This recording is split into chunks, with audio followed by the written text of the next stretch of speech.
하나님의 은혜를 찬양합니다.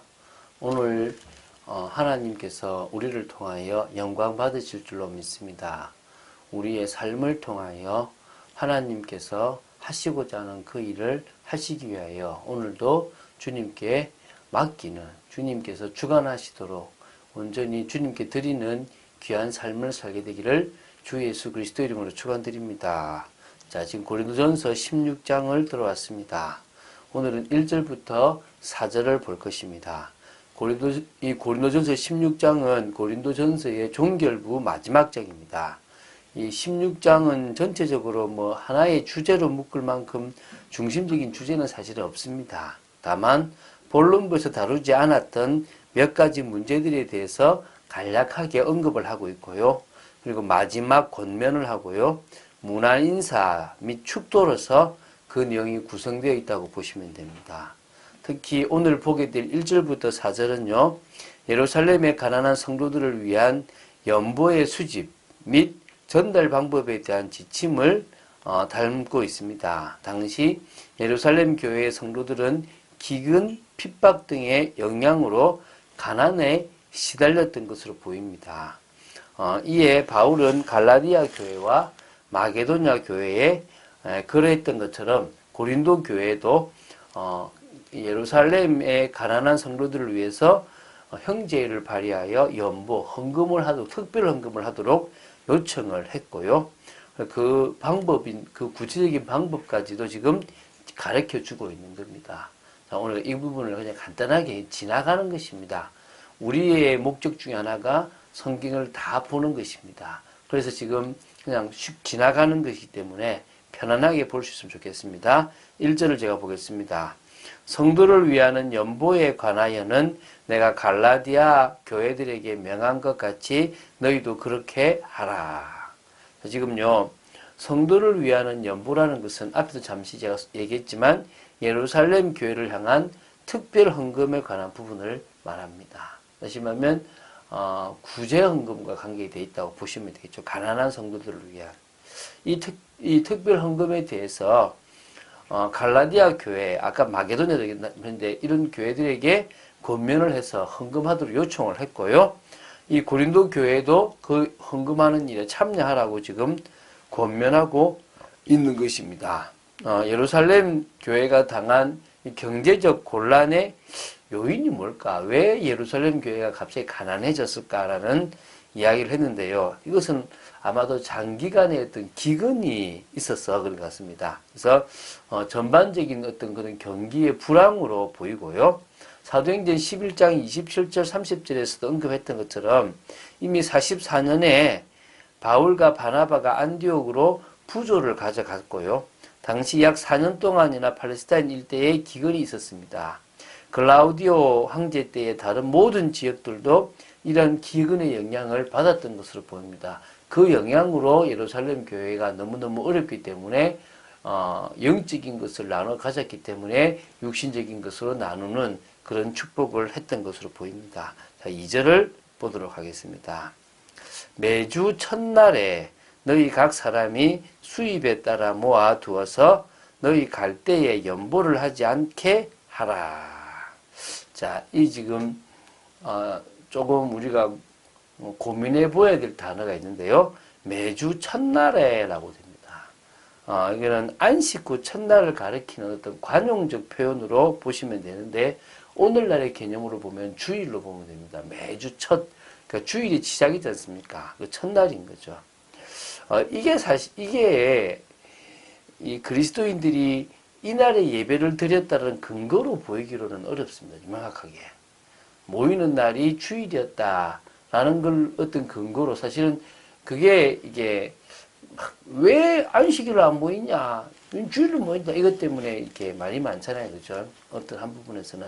거기에서 지금 제가 다시 말씀드리지만 주일에 모였다라는 근거가 될 수 있지는 않습니다. 그러나 계시록 1장 10절을 참조할 경우에 이 날이 주의 날이라는 것은 확실합니다. 주의 날로 그들이 주님이 부활하신 날이기 때문에 주의 날로 지켰다는 거죠.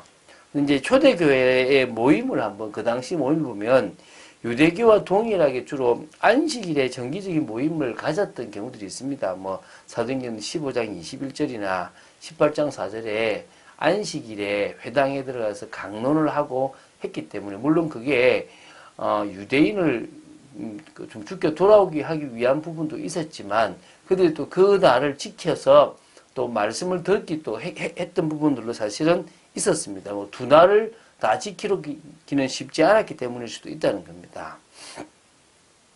그러나 그 동시에 예수님께서 부활하신 그날을 기념하여 안식 후 첫날에도 정기적인 모임을 가졌던 기록들이 또 있기도 합니다. 뭐 사도행전 20장 7절에도 있고요.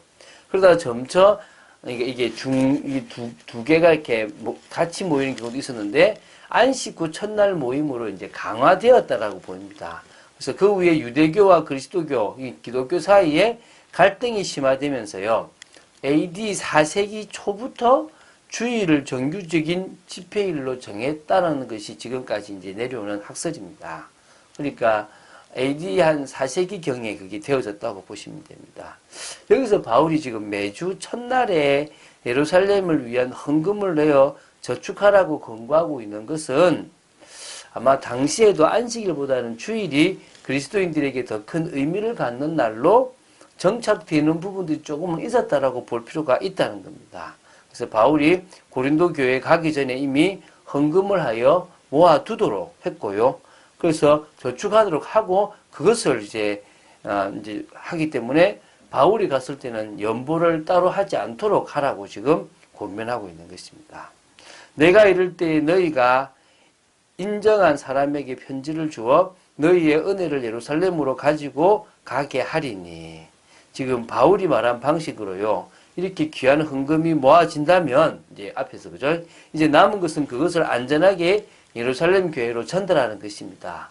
여기서 바울은요, 자신이 고린도에 가게 되면 고린도 교회가 인정하는 사람에게 추천 편지를 써주어서 그로 하여금 모든 그 모은 헌금을 예루살렘으로 전달하도록 하겠다고 지금 말하고 있습니다. 왜 자신이 지금 직접 그 헌금을 전달하지 않고 대리인을 세워서 추천서를 써서 가게 할 것이냐? 이 헌금 문제에 있어서 사소한 시비거리, 뭐 썼다 갖고 갔다 이런 바울에 대한 오해가 없도록 하기 위한 것이 있었다고 보시면 됩니다. 교회 일에서 중요한 부분이잖아요. 목사가 잘해야 될 게, 목사님 그 돈 어떻게 썼습니까? 이런 말이 나오면 안 된다고 생각됩니다. 투명하게 할 필요가 있다는 겁니다. 그래서 우리 참빛교회는요, 그런 교회 헌금에 대한 부분을 투명하게 아낄 수 있는 부분들을 아끼려고 하는 부분도 있습니다. 또 그리고 이 고린도 교회의 어떤 그 성도와 예루살렘 교회 간의 인격적 교분을 쌓을 수 있을 거라고 생각했기 때문에 아마 그렇게 하지도 않았겠나 생각이 됩니다. 그러면서 이제 뭐 간단하게 마친다면요, 만일 나도 가는 길이 합당하면 그들이 나와 함께 가리라. 지금 바울은요, 아직까지 같이 갈 건지 아니면은 추천서를 써서 그 대리인만 보낼 건지에 대한 어떤 그런 부분을 아주 명확하게 확정짓지는 않았던 것으로 보입니다. 그 이유가 뭐냐면 바울은 지금 로마와 서바나인 스페인으로 선교 여행을 갈 마음을 가지고 있었습니다. 그래서 로마를 지나서 저 서바나까지 가려고 했던 거죠. 그래서 이것이 예루살렘의 구제헌금을 전달하는 것보다 더 중요하다고 생각했기 때문일 것이 있습니다. 또 다른 한편으로는 자신이 예루살렘 교회가 헌금을 이렇게 가지고 가는 그것이 좀 생색내려고 하는 부분으로 보이지 않으려고 하는 몸부림도 있을 수 있다는 것입니다. 그러나 단지 뭐 할 수만 있으면 바울은 같이라도 가서 그들에게 전달하고 싶었던 그런 중심, 뭐냐면 육신적인 부분도 같이 나누고 힘들어할 때 같이 힘들어하는 그런 진짜 영적인 것과 육신적인 것을 같이 나누려는 바울의 모습이 있는 것을 좀 봐야 될 줄 믿습니다. 자, 우리가 이 성경 말씀을 쭉 봐 나가잖아요.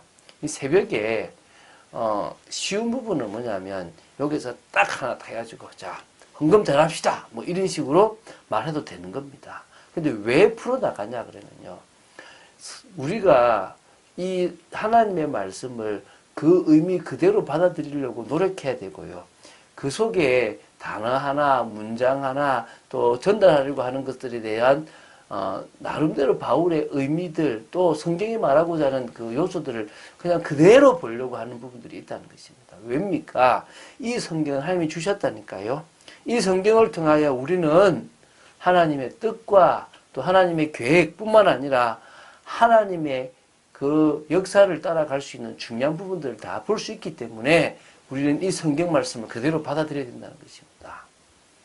사단은 이 성경 말씀이 아닌 다른 것으로 늘 빠져 있기를 바라고, 우리는 이 성경 말씀을 통하여 가장 중요한 기준을 세우기를 원하시는 줄 믿으시기 바랍니다. 성령의 역사로 성경의 말씀이 깨달아진다. 그것보다 더 중요한 게 없습니다.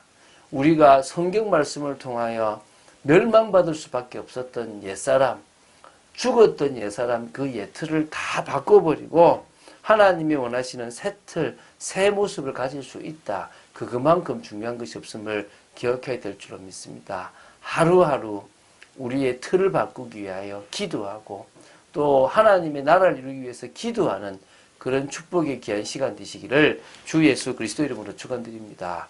주는 그리스도시요 살아계신 하나님의 아들이심을 고백합니다. 진정으로 말씀 따라가는 축복 속에 있기를 간절히 소원합니다. 하나님의 나라를 이루는 저희들 되기를 원합니다.